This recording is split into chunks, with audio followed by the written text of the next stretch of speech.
Jerry Miller, thank you kindly for joining us on a Tuesday afternoon in downtown Charlottesville. It's a pleasure to connect with you guys through the I Love CVille Network, the water cooler content and conversation in Charlottesville, Albemarle County, and Central Virginia. We encourage you, the viewer and listener, to share your thoughts and your perspective on all our shows. You, the viewer and listener, can shape the discussion and challenge us, push us, disagree with us, agree with us. Send us bottles of Macallan 12, like Holly Foster so kindly gifted us before Thanksgiving. Holly, the Macallan 12 is sitting proudly on our studio bar. Thank you again. The Queen of Henrico giving us a top shelf bottle of scotch, which Judah and I enjoyed some yesterday. A lot I want to cover on the broadcast, a public meeting tomorrow, Charlottesville City Hall, on short-term rentals. They're called homestay short-term rentals. I think the layman knows it as Airbnbs, VRBOs. Yeah, Verbos. Do they have a good image? Do they have policy that needs changing? Do they have, are they good for the community? Are they bad for the community? The hotel industry despises them. Many OGs or old guard neighborhood, neighbors and longstanding neighborhoods here in Charlottesville are opposed to Airbnbs and short-term rentals. They do create affordability when it comes to housing as a supplemental revenue stream, with mortgages at all-time highs as rates still continue to hover in the 6%, the mid 6% range. I want to unpack Airbnbs, Verbos, homestays, short-term rentals on today's program and discuss the pros and cons with you, the viewer and listener. On today's show, I also want to talk Paul Manning. This is the namesake of the Paul and Diane Manning Biotech Institute. I was corrected via email by a person of significant influence and said, you constantly call it the Paul Manning Biotech Institute. It, in fact, is named after both of them, the Paul and Diane Manning Biotech Institute. So I stand corrected and I apologize. Mr. Manning is a Board of Visitors member, UVA BOV, and Mr. Manning is a very wealthy person. He's a billionaire.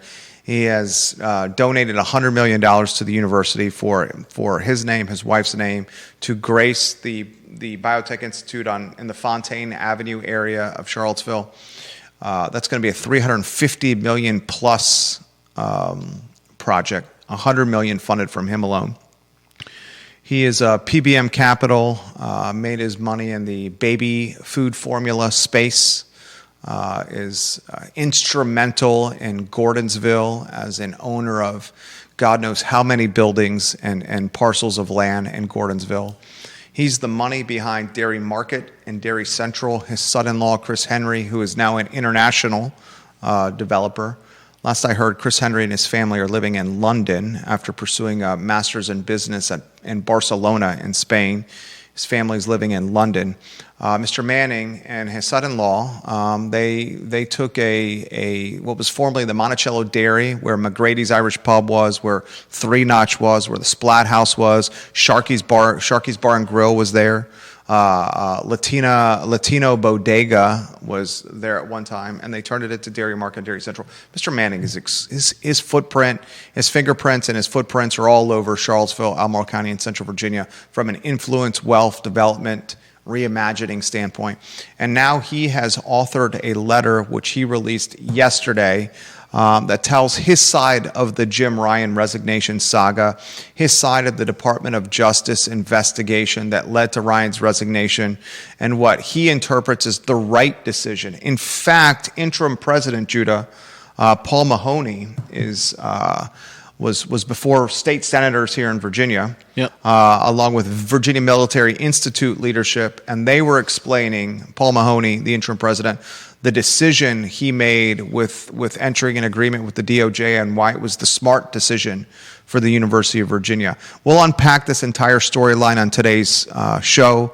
We have some deal flow that we need to pass along to you now that it's closed. The Flagstop car wash has acquired Charlottesville's Clean Machine. Flagstop car wash is a heavy hitter in the car wash space. a heavy hitter, and they, like much of private equity, are rolling car washes into a portfolio and using vertically integrated strategies and tactics and economies of scale to frankly fatten the bottom line. Automation, more technology, tech stack instead of human capital to fatten the profit center, the bottom line. We'll talk about that acquisition now that it's closed on today's show. Mark Warner has announced that he is going to seek a fourth term. Four terms of Mark Warner. Goodness gracious, the man is 70 years old. So when this fourth term, should he win, is when it's concluded, the man will be 75. I mean, to say he's an institution is an understatement. To say that I'm disappointed that someone who promised he would not be a career politician is running again is also an understatement. We'll talk Meta and Instagram ordering their staff to return to office 5 days a week. And I want to talk some football. As this line is moving, the Virginia football team opened as a 2.5-point favorite in this ACC championship clash against the Duke Blue Devils. That line has now moved to 3.5. So Virginia becoming more of a favorite to win this neutral site contest. Charlotte, Bank of America Stadium, 8 o'clock kickoff Saturday, national TV, ABC, with the winner earning an invitation, if UVA wins, to the college football playoff. If Duke wins, they will not earn an invite to the college football playoff, and instead the JMU Dukes will get that invite. So JMU fans are pulling for Duke to beat UVA. So then JMU could get an invite into the college football playoff. A lot to unpack on the show. I want to highlight Conan Owen, who I spoke with this morning, the owner, Judah, of Sir Speedy of Central Virginia. We have 24 tenants in our portfolio, and the 24 tenants, when they're moving and shaking, when leases come to an end or new leases start or our tenants need signage work done around our real estate positions, Conan Owen and Sir Speedy of Central Virginia manage that or handle that on our behalf. They also have done the signage for our firm, whether it's the storefront on Market Street, the banners behind me, and other marketing materials. And they're doing it for a number of the buildings and clients that we're working alongside, whether it's commercial building owners, residential, multifamily owners. I trust Conan Owen, a Darden graduate, to take care of the signage needs. If you have a logo and you need an application for it, Conan Owen and Sir Speedy of Central Virginia are a fantastic choice. Judah Wickhauer studio camera, and then two-shot. Paul Manning's in the mix. As I've highlighted before, it's not brass knuckles and machetes. It's not backyard brawling or back alley brouhahas. It's Mont Blanc pens and corporate letterhead and thickly stuck paper that these Board of Visitors and billionaires fight with. And he's now in the mix with a letter of his own. It's an intriguing, the saga continues, if you may. A car wash trades hands, short-term rentals and Airbnb's policy perhaps needing amending or redefining.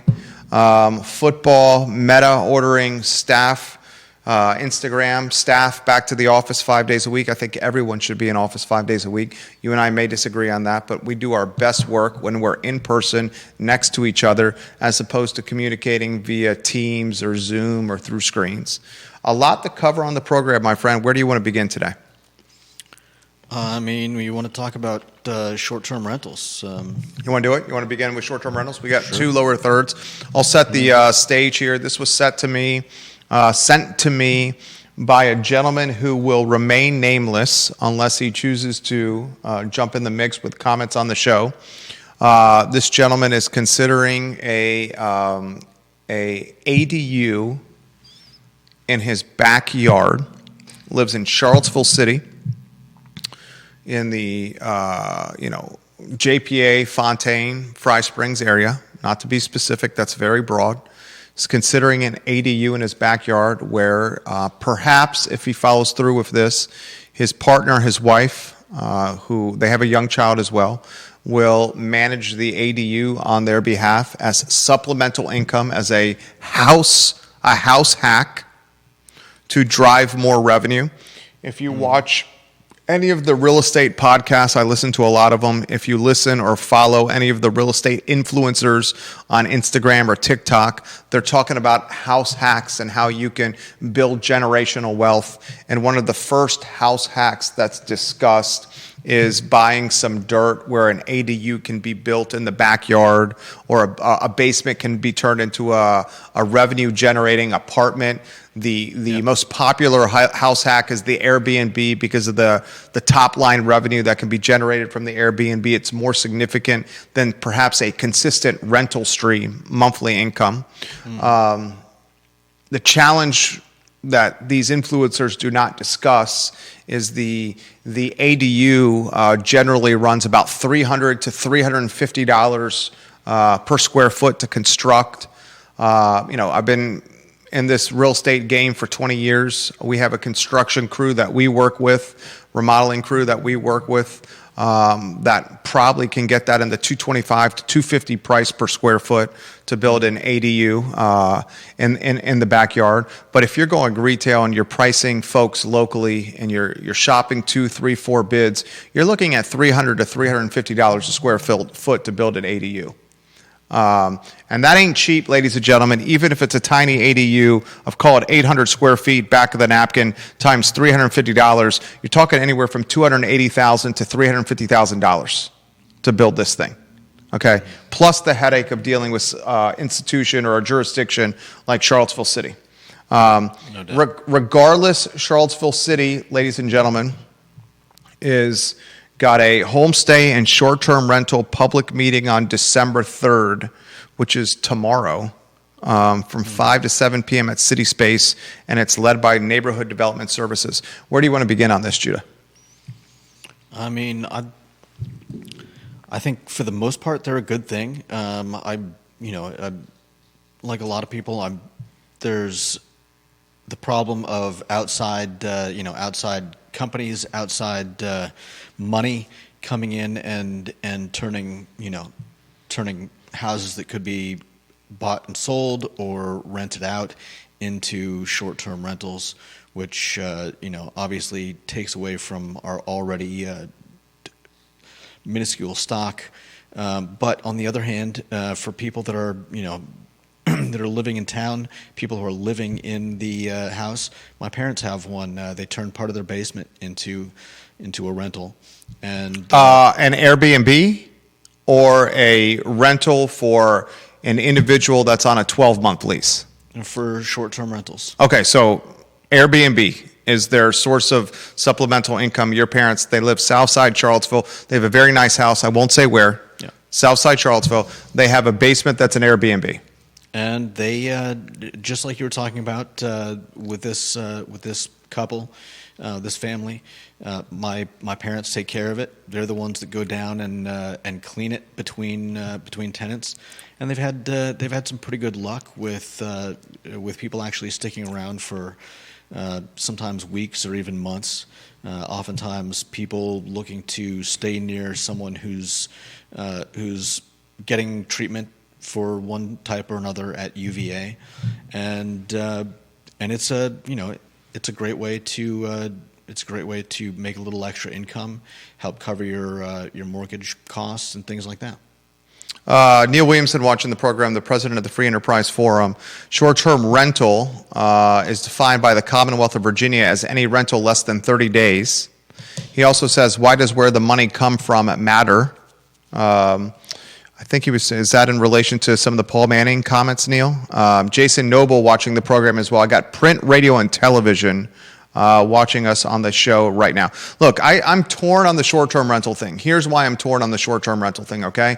Right now in Charlottesville City, short-term rentals are not policed properly. It is a wild west. I know of multiple entrepreneurs in the short-term rental space, deep-pocketed individuals who are, I will cut to the chase and be extremely straightforward here, operating outside the law with their short-term rental portfolio.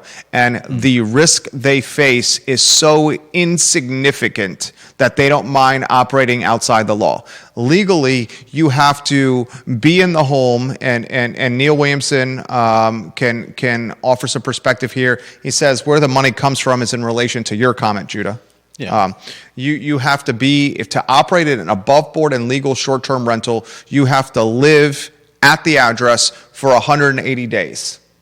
Half the year, you have to live at the address. But I know of half a dozen entrepreneurs, including a couple I do business with. I am not going to use their name. I don't rat anybody out, okay, that have nearly a dozen short-term rentals in the city, and you do the basic math, they can't live at one address for 180 days if they have nearly a dozen Airbnbs around the city.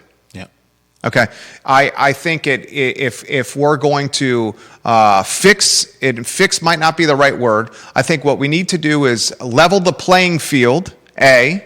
We level the playing field by very clear-cut rules and regulations, and we need to police and enforce the rules and regulations. So if that playing field is you have to be at the location, at the physical address for half the year, 180 days, to have a short-term rental, then that needs to be enforced. And there's plenty of software out there that can scrub Airbnb, VRBO websites and their counterparts, and pretty much cross-reference with the GIS who owns what and where. And that's not being done right now by City Hall. It's not being enforced. I think we also must enforce the tax collection associated with Airbnbs and short-term rentals. Yeah. If not, the city is just losing revenue. The hotel industry is incredibly vehemently lobbying aggressively at a macro national level down to the hotel industry locally against short-term rentals.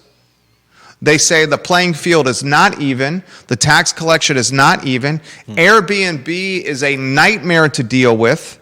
They straight up ghost local jurisdictions and make auditing or policing their records, their platform extremely difficult. They do it on purpose. And frankly, Airbnb should be a champion of their vendors, their users, their housing providers, and should not have to should not open their books to local jurisdictions. I don't blame Airbnb or VRBO for being cantankerous with local jurisdictions that are looking for insight into their business models. I completely get it. Okay, I understand the what people would call NIMBYs, or the crotchety old farts in neighborhoods that don't want an Airbnb on their block or as their neighbor or next to them. I understand the transient nature of Airbnbs on how that could create perceived, whether actual or not, but perceived safety issues because of the transient nature of guests. Could create perceived parking problems on streets because of an influx of vehicles over popular weekends or popular weeks. I see all sides. What I do know is this. As we head into this meeting tomorrow, what I do know is this: Charlottesville City Hall has not done a very good job with creating a level playing field with short-term rentals. And by level playing field, I mean one with clear-cut rules and regulations that are policed and enforced. There's entirely too much gray area.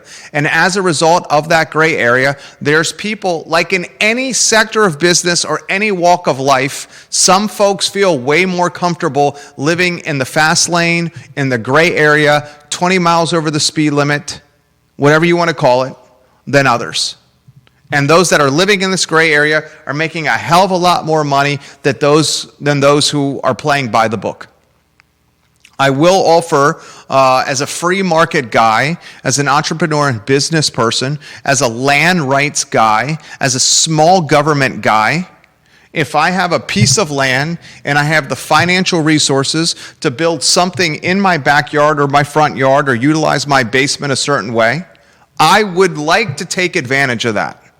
Am I doing that now? No. Would I ever do it? Probably not. We have 4.5 acres. We live in Ivy. We could easily do it. We have a basement that we're not utilizing with a bedroom and a bathroom and its own entrance and exit. We could easily do this. Our home is 8 minutes from John Paul Jones Arena and Scott Stadium, and I could probably cherry pick 18 to 20 weekends a year and make $2,000 to $3,000 per weekend if I wanted to. And it would not be that hard to do. But we don't want to do it. We have young children. We have a German Shepherd. We don't need to do it. Okay? But I understand in a free market where this community is getting so effing expensive and you're trying to build wealth and build something for yourself and you have an opportunity to make supplemental income, props, I'm all for it.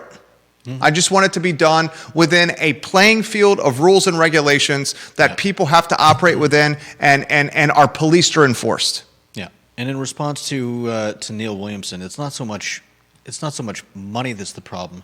It's just like Jerry said, people being able to purchase 1, 2, 3, 4, 5 houses. And I have a buddy. I have someone I would call a friend that is operating. I think it's 13 of them. Oh my goodness. And that's I think that that disrupts the housing market. People trying to look for a place to live. I can understand somebody trying to make some money. My sister rents her place out when she goes out of town. And your sister's a tenant. Yeah. Your sister does not own her place. Right. And At least as far as I know. When she leaves, she is short-term renting her lease. Yeah. I would question if that's even legally allowed with her lease. It might be a don't ask, don't tell with the landlord. Could be. Maybe the landlord allows that. I have 24 of them. I would never allow that with my rentals. This is also not in Virginia. So I get that. We won't say where. Yeah. We won't say where. My leases specifically say you cannot do that. Right. And I would bet if it's any kind of boilerplate lease that your sister has signed, it would say the same thing. But hey, it's gray area and people choose to live in it. Yeah. This is a perfect example of what we're talking about here. Your parents, on the other hand, are not living in the gray area. Right. They're living in, and if you know Judah Wickower, he's a man of incredible integrity. And the fruit doesn't fall far from the tree with his mom and dad. The people that I know would not be breaking the rules. And they're not because they live there and they're just running their basement. Yeah. And it sounds like they're doing it what? You count on 2 hands the amount of times they do it per year. At least. They keep it pretty... Oh, so you're saying this is a year-round? Yeah, they built the thing to Good for them. To rent out, and it's as soon as they put it up there, they started getting, like I said, even though it's short term for the most part, a lot of the people that come in and use it are visiting family at UVA, someone going through cancer treatment, and they want to be close, and they don't want to stay in a hotel for a month or more, and this is a great spot. So, I mean, back of the napkin, are your parents generating more than $50,000 a year in top-line revenue with their basement rental? I couldn't tell you. Back of the napkin. I mean, I'm not even sure how much they charge. So it would be really hard for me to do back of the napkin. Neil Williamson watching the show, comments coming in quickly. I'm going to then relay a text message that was sent to me by someone who I'm not going to identify. About short-term rentals, who is considering, I led the show, doing an ADU in his backyard. Neil Williamson, president of the Free Enterprise Forum, says, frankly, many short-term rental customers are better neighbors than some of the long-term renters. No doubt. I'd have to hear the argument on that. Okay? Well... You can make that argument. Neil Williamson also says short-term rentals should be mandated to have a business license and an annual short-term rental registration. Such registrations can be pulled for non-compliance. And he says, Jerry, if your friend operated 13 long-term rentals, would that be different? Yes, it would be different because 13 long-term rentals are within the playing field and the rules and regulations. 13 short-term rentals are against the rules and regulations. Because currently it says you have to be there 180 days, half the year at the physical address to operate. This is from someone who I have met with in person, and then since meeting with him in person at my office, I'll call him a real estate entrepreneur and aspiring. Actually, I'll say he's a real estate entrepreneur, has a rental property, and he's considering an ADU at his house. I think this guy is extremely intelligent. He's young. He has a young family. He has a lot of upside. I see a lot of where I was at his age, okay? He says, Charlottesville is wrapping up its short-term rental homestay regulation update, and this is the final public comment meeting before it goes to City Council. I'll be attending to advocate for short-term rentals with 2 main goals. One, make sure owner-occupied short-term rentals are explicitly allowed in multi-unit properties such as ADUs or basement apartments when the owner lives on site.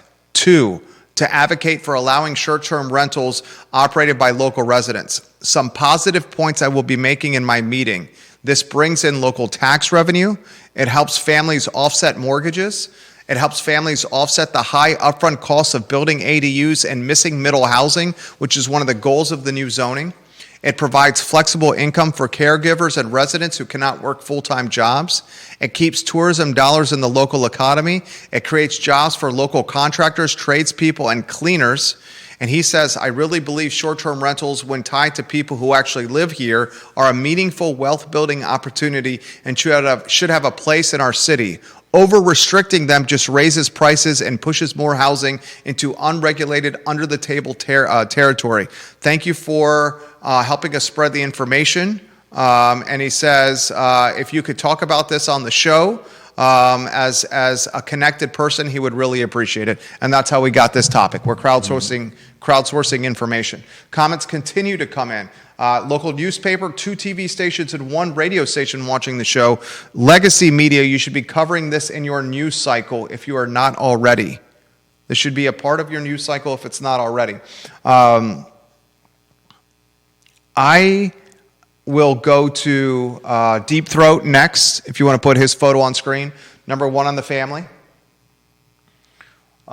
He says on short-term rentals, just to give you a sense of how incompetent the city has been on this, the policy at present is that you cannot rent an entire property as short-term rental unless it is a primary residence. You live there 180 plus days per year, and the city has always cried, we can't figure out if it is really a primary residence, whenever people complain about illegal short-term rentals. So here's my story. 2 Airbnbs on my street, never been a problem, to be clear, both owned by LLCs. Each LLC's ownership can be found with a 5-second Google search. Short-term rental number 1 belongs to a couple that are literally the subject of huge Shelter magazine spreads relating to their many homes, including their primary home in New York effing City. It's a prominent New York social couple. The second short-term rental is owned by Rich Dimer, a prominent UVA donor who lives in Henrico, again easily found. Both of these properties listed on local and national short-term rental sites. CVille City Administration is an overstuffed short bus. Ouch. So I guess my point is, whatever policy the city settles on, do you trust the people charged with enforcing the policy? Can they do it or not? Are they drooling idiots incapable of managing any degree of complexity? If the latter, what can you do other than ban them outright?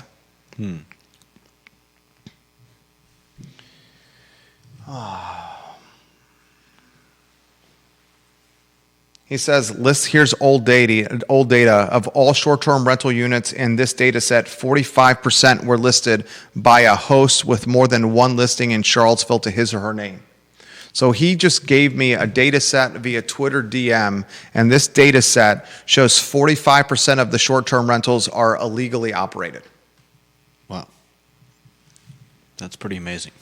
Ginny Hu, thank you for the retweet. We appreciate it. Viewers and listeners, let us know your thoughts. Put them in the feed. We'll relay them live on air. Judah Wickhauer, jump in the mix, then we'll get the comments from viewers and listeners. He makes a good point. How do we trust them with the job they've been doing so far? Hopefully they will. Hopefully they'll get some good advice. They'll pass some good laws, and they will get better at policing the situation. Potentially, that there is, again, the people buying and setting up short-term rentals from outside of the area are, potentially taking money out of the area. They're, not locals. They're not shopping locally. They're not buying locally. It's, the problem we often run into with, with big corporations just buying up land or houses or whatever, and doing what they want. If you have a short-term rental, there's one cleaning solution for the short-term rental, and it's the folks at Charlottesville Sanitary Supply. 61 years in business, Charlottesville Sanitary Supply. The Vermillions own Charlottesville Sanitary Supply. You can visit them online at charlottesvillesanitarysupply.com. They have a fantastic deal on Miele vacuums. The discount, Judah Wickhauer. Discount is 25% off on not just vacuums, but vacuum products as well. Charlottesville Sanitary Supply, in business for 61 years and run by a family with 5 generations of ties to Albemarle County. The Manhattan socialites that own the short-term rental and Deep Throat's very premier and prestigious in Tony City neighborhood, they are, in fact, as you said, Judah, literally taking tax dollars away from the city. Unregistered, unlicensed, undocumented, no tax collection, balling out in Manhattan while their mansion is flush with visitors, deepening their pockets and their wealth. And then besides tax money, there's also the money that they make from renting it out, and they're not spending that in the area where the short-term rental exists. It gets back again to something that I've seen, unfortunately, too many times with Charlottesville not being able to get out of the way of itself. It could not get out of the way of itself with this camping, sheltering ordinance. Okay? I would imagine that's going to be back on the table after they're going to spend soup to nuts more than $10 million on a homeless shelter on Holiday Drive. That's years away, though. I wouldn't say it's years away. You don't think? The remodel, I would hope, would be finished, close of business 2026, if not sooner. I would hope. Time will tell. The city can't get out of its way with the short-term rentals. I mean, it's a long example of this. Jason Noble's photo on screen.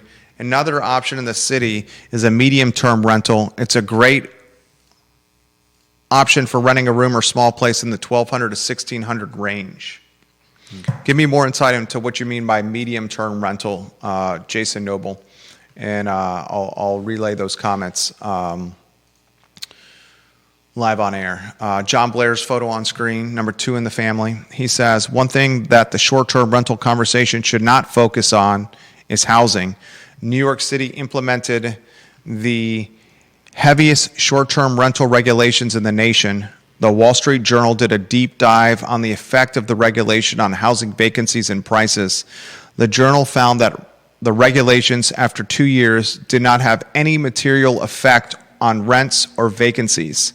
Whatever the merits or demerits there are in the short-term rental debate, I don't think that they have a serious effect on increasing or decreasing the housing supply. So John Blair, who works in local government and is an extremely intelligent person, is pushing back directly on the gentleman who sent us the text message, who's advocating for short-term rentals, saying it will have an impact on housing supply. I'm with John on this. I also want to emphasize with all the new development and all the incremental jobs that are coming to this market, it's clear we have a potential housing crisis as it applies to single-family detached housing. I don't think there is a housing crisis in the least when it applies to multifamily housing or apartment or attached housing, certainly not rentals. Especially with everything that's coming to our area. Single-family detached housing in Charlottesville and Albemarle County, there's going to be a housing crunch without question. And that's still the American dream, but for how much longer? Jason Noble says the medium rental, he's talking about monthly furnished rentals for traveling professionals. Great comment from Jason Noble. We, in one of our rentals, leased during COVID to the traveling nurse. And for folks, it was at a 2.5x clip of what market rent would suggest, the traveling nurse. And that was also because of the shorter nature of the lease. All right, 110 marker. More comments, Judah Wickhauer. Next headlines, put them on screen. We've got Paul Manning defending his actions, as well as by proxy, Sheridan's and the rector and vice rector. Paul Manning is, the article's in Virginia Business, virginiabusiness.com. The headline, Manning defends UVA negotiations with the DOJ. Paul Manning has penned a letter which he sent yesterday to UVA's faculty, senate, and fellow board members defending his actions in university negotiations with the U.S. Department of Justice. Paul Manning, frankly speaking, was thrown under the bus by Jim Ryan when Jim Ryan wrote a letter, basically showing the dirty laundry and the skeletons of the closet of this entire process. Mm-hmm. Since Jim Ryan's letter, there's been a game of what's it called? Dominoes, when you tip one over and it creates a chain reaction of letters that have followed suit. Mm-hmm. Now Paul Manning is in the mix. It would strike me, if I was Jim Ryan, that you should not have an enemy like Paul Manning. You want to set the stage of what's going on here, Judah Wickower? I think you did a pretty good job of it. But yeah, Manning is giving similar arguments to the arguments that interim President Mahoney was giving to senators, Democratic senators in the in his address, the State Senate subcommittee, and basically saying that whether or not the government was going to do anything to UVA, just the fact that they could withhold funds for a period of time would have done a lot of damage itself. And Manning is stating that he considers Ryan a friend, and his arguments were made in what's the word I'm looking for? In good faith, and that he thought that at the time that he spoke with Ryan, that this was the best course of action. Paul Mahoney, the interim president, is saying the agreement with the Department of Justice was the smart move. He's made that argument, which is compelling, in front of state senators, which basically have called him and VMI leadership in front of Virginia senators. Paul Manning is making the same argument. Mm-hmm. Rachel Sheridan, Porter Wilkinson is making the same argument. Jim Ryan is saying something completely different. Yeah. Abigail Spanberger is basically alluding that she's going to blow up the BOV. Virginia Democrats are chastising UVA BOV members and Mahoney, the interim president, for entering into this agreement with the DOJ, which allows the DOJ quarterly audit of the University of Virginia to see if DEI, among other things, has truly been eradicated. But I don't believe that's free access. Virginia provides the information to them quarterly, and the DOJ, if they don't feel the University of Virginia is being transparent enough, can take it a step further. But that would involve dissolving the agreement, whereas there are other ways this could have ended, where the DOJ would have potentially had greater access to UVA and more ability to put the hurt on UVA. They could have taken the money. They leveraged the $500 million to $1 billion, depending on who you ask, a year in federal funding, which would have, without question, translated into layoffs and research being halted. And there's Jim Ryan's side, there's Rachel Sheridan's side, and there's somewhere the truth in the middle. But from where I stand, going into an agreement with the Department of Justice, and are they overreaching? Yes. But it's the playing field that UVA had to deal with at the time. And entering into this agreement to preserve $500 million to $1 billion in federal funding, depending on who you ask and who's doing the counting, was the right move. While also not paying out any money to the DOJ like several other universities did. Yeah. Was the right move. If Harvard, and Deep Throat's watching the program, he's a Harvard alum. If they want to go balls to the wall into war with the Department of Justice and the Trump administration, props to them. I think Harvard's endowment is it 5 times the size of UVA's? Harvard University endowment. I should know that. That's number one. They have $56.9 billion. Right? UVA's is 15. More than 3 times. So we're talking, what, 3.5 times the size? At least, yeah. So, Harvard, you want to go to war with them? That's fine. The University of Virginia is not in a position to do that. Okay? Research would have been halted and jobs would have been cut. Mm-hmm. And Mahoney made the right move. Okay? And the reality is Sheridan and Wilkinson are going to fall on the sword when Spanberger's in the governor's office. Probably. And they'll be sacrificial lambs. Yeah. They'll be stigmatized and scapegoated for the rest of their lives. This will follow them on the internet from here until their death. That's why I've advised Sheridan and Porter Wilkinson, if they care, you can control the narrative a little bit more with a resignation. Or you can go and be fired. And then you will be number 2 and number 3 in UVA BOV history who's been fired from one of the most prestigious and premier boards in all of the Commonwealth, Bert Ellis being number 1. Bert Ellis, whenever someone talks about Bert Ellis, at his eulogy, everywhere except for his tombstone, it's going to say, Bert Ellis fired from the UVA BOV. When his obituary is written, it will say, fired from the UVA BOV. It may or may not be etched on his tombstone, depending if the Jim Ryan henchmen have anything to do about it or not. That's Sheridan and Wilkinson's future and legacy waiting to happen as well. And they must understand that. Next comments. Judah Wickarrow, next headline, what do you got? We have Flagstop. All right. A Richmond business that is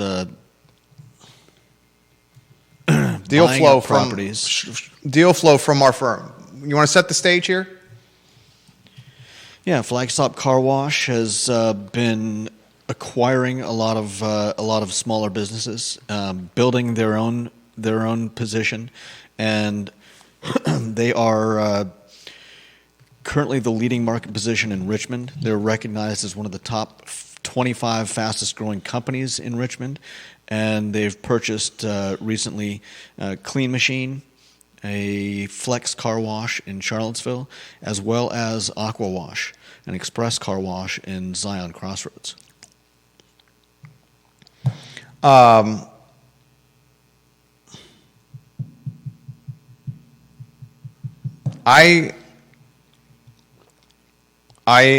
am choosing my words carefully of this because of associations and ties here.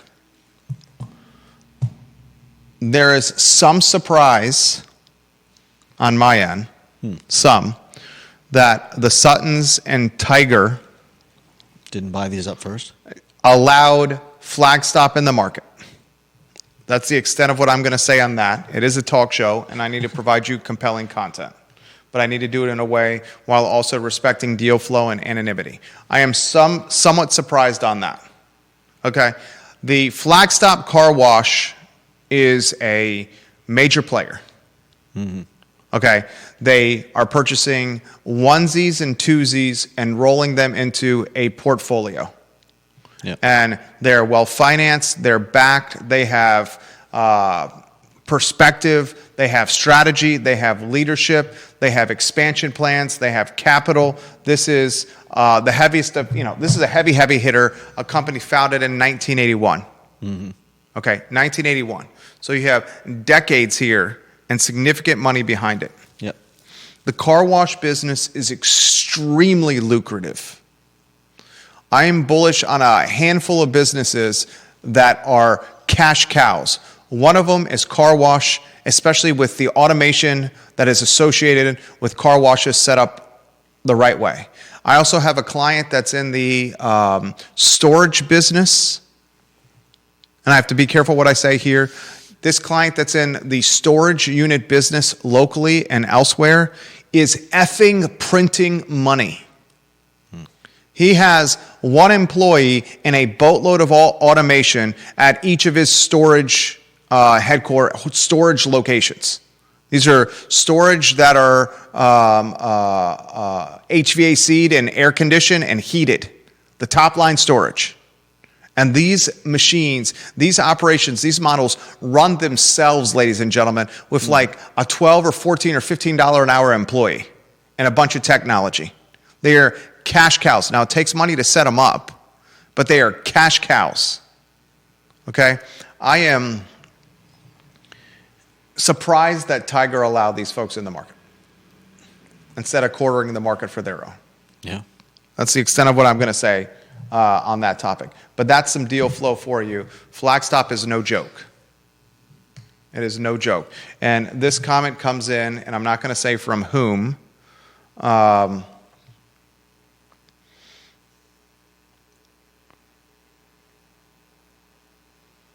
These guys just walked into the market, and after what they spent, it's an absolute bummer of a day for small business. And that's someone that's tied to the space. And this is something that was in the notebook ready to relay on the 23rd of October. It is now being passed on to you on December 2nd.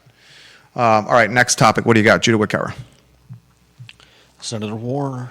All right, I want to spend about 2 minutes on this. Mark Warner is 70 years old, Judah. Yeah. Mark Warner has promised Virginians that he's not going to be a career politician. Mark Warner has indicated he is going to run for re-election. Mm-hmm. He announced that today. Mark Warner is 70 years old. I'm not an ageist. He's 70 years old. This will be what? His fourth term? Yeah, this will be his fourth term. He's going to run on a platform that is word salad. Affordable housing, universal health care, growth in manufacturing and infrastructure, gun control, and support for veterans. Mark Warner's platform is akin to the seventh grader who ran on a platform that math is going to be replaced by recess and that we're going to get free Snicker bars and pizzas and Tootsie Roll Pops every day that you walk into school, and there's no more homework. That's what Mark Warner's platform is. He's 70 years old if he wins, and he ran last time by 500,000 plus, won last time by 500,000 plus votes. Yeah. He will finish as a 75-year-old. Mm-hmm. I'm not an ageist, but I'm one that wants to let some youthful young blood in the mix. Think about what we have. Warner potentially, Tim Kaine, how long has he been around? Mark Warner, how long has he been around? Since 2008. Friend of the program, David Toscano, how long was he around? Creed Eads, how long has he been around? Ann Malik, this is Malik's fifth term on the Board of Supervisors.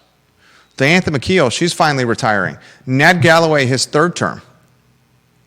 Lloyd Snook, his second. Michael Payne, his second. Juan Diego Wade's going to approach his second. Next topic, what do you got? Meta, Instagram? Instagram is requiring its employees to return to office 5 days a week. I'm surprised they're still out there. I applaud Meta for this, and I'm going to catch so much heat. Get back to work, get back in the office. In-person work is way better than screen work, Zoom work, Teams work, whatever you want to call it. There's no better way to create a culture or to build company momentum or work on a mission as a team than face-to-face, in-person, sweating, success, failing together. But you think that's top-down for everyone the best thing? We're human beings. Human beings are meant to connect in three-dimensional spaces. Says the extrovert. We are not meant to connect in our best capacity through one-dimensional spaces and screens. Eventually, could that change? Maybe, but the technology, even with Teams and Zooms, is not there. And I understand I'm an extrovert, and I understand I own commercial real estate, and that commercial real estate has more value when there's butts and fannies working in that real estate. I get it. But I also have clients that have tried to do the digital, work remote, hybrid work, whatever the heck you want to call it, excuse my language, and they've said it's an absolute nightmare. They're not sure if people are working, where they're working from, how focused they are, et cetera, et cetera, et cetera. It takes an incredibly unique skill set, a motivated skill set, to work 50, 60 hours a week by yourself and to produce at a clip that would be the same with your boss sitting next to you in an office. Oversight is important for accountability in production. That's what I found, what my clients are saying. My 2 cents. The last headline, is it football? I think so. The line has moved. It opened at 2.5. Duke and Virginia. The winner of this contest. No, excuse me. I have to choose my words carefully. If UVA wins, they go to the college football playoff. If UVA loses to Duke, JMU is going to go to the college football playoff, and the Atlantic Coast Conference is not going to have a representation or representative in the college football playoff. So if you're an ACC fan, you pull for UVA. If you're a Duke fan or a JMU fan, you pull for Duke. If you're a UVA fan, you know who you pull for. The line opened at 2.5. It's now 3.5. So the betting line, at least the early as the early betting flow, is on Virginia. We'll see what the Sharps do as we get closer to kickoff. Cam Robinson not playing, that impacts things, but this Virginia football team on paper has entirely too much talent to lose to Duke. We'll give some love to Oak Valley Custom Hardscapes. If there's a hardscape dream or a hardscape idea that you have, there's only one company you call, and it's Oak Valley Custom Hardscapes.